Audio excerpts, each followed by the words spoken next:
I wanted to stop and do something with those backgrounds that we made earlier. And the first one, the one with the Aleen's, I decided I wanted to do a transfer. So I'm putting the adhesive down on the transfer and also where I'm going to place it. Then I lay the transfer down flat and let it dry. Now I'm coming back with just a little water on my fingers and rubbing off the top layer. And when you rub that top layer off, then you reveal what's underneath. And here's the difference between transferring and just laying paper there. And this one, I took one of my embossing folders and I used Versamark glue, came back with the sticky stuff and then the glitter. And this one, that was the wood tape. And I was just trying different scenes. I ended up with this scene. I like that embossed look on a horse and my feather polymer clay feather and just threw in a piece of metal. My girlfriend works at a factory that makes cabinets and she brings me all these great rejects. And I've been just doing all kind of stuff with them, mostly experimenting because they're so heavy. But I wanted to try that burlap. So I'm doing a little scene, a little tribute to Eureka, Kansas. I took some pictures of some of the local scenes and combined a collage. And in this example, I did a stencil. Life has its ups and downs. That's a fun stencil. So here I am trying out that crackle techniques on a piece of wood with the wood glue and the other two. And I allowed them to dry. And now I'm coming back with some different rub-ons and paints to see what kind of looks we could get. This is examples. So I'm trying some violet stain here, some plain old to dye for dye there, the type you use with embossing melting pot. Here I'm using just some lettuce green alcohol ink. So I tried some distress inks with some Claudette Hammond studio paints, more rub-ons. Here I'm using an oil paint and a couple of acrylics just to see what kind of technique. And here's the overall look of the different ways that you could color it. Now I'm sharing some clay stuff I made over the years and some of the fun I have using clay, and maybe as soon as I get my webcam I'll do some videos of how to engrave on metal, how to use different coloring techniques with polymer clay, how to use your molds, how to make a mold, and then how to use. Here's a button mold, a little Jesus mold I made.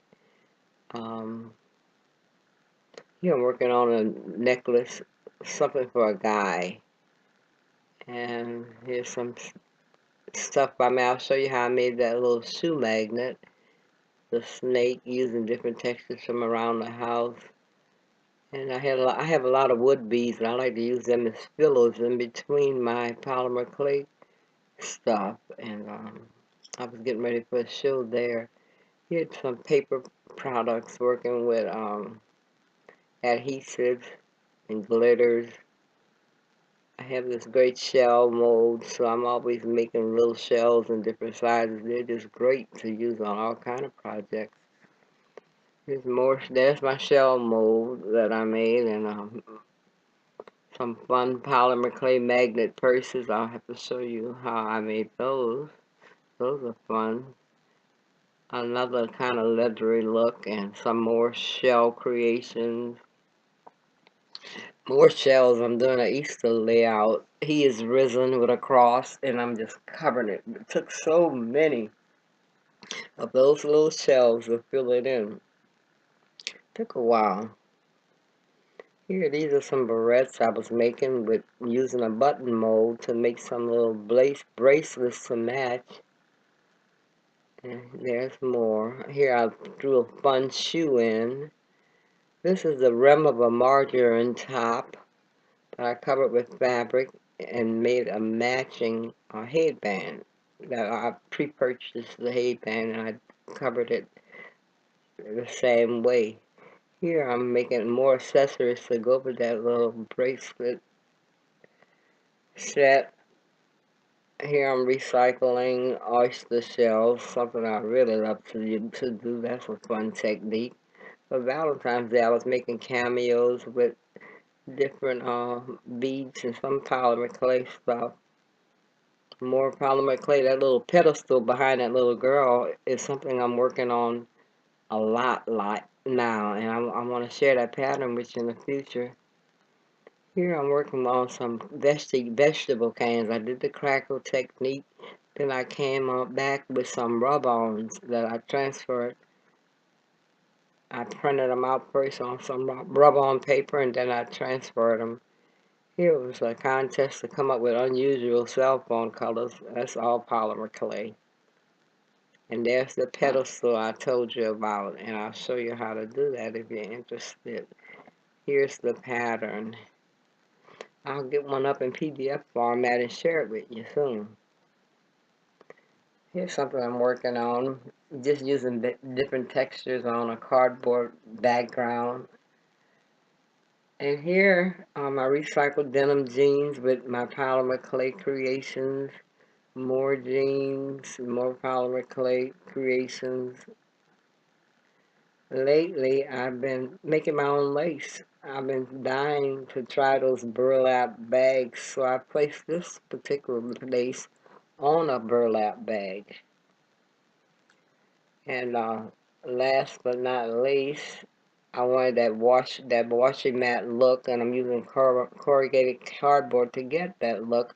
I made my own stick pins out of black clay that I covered with mica powders, and I wanted a butterfly sewed out in white so that I can color it to match this little deal. Here's how it looks rolled up.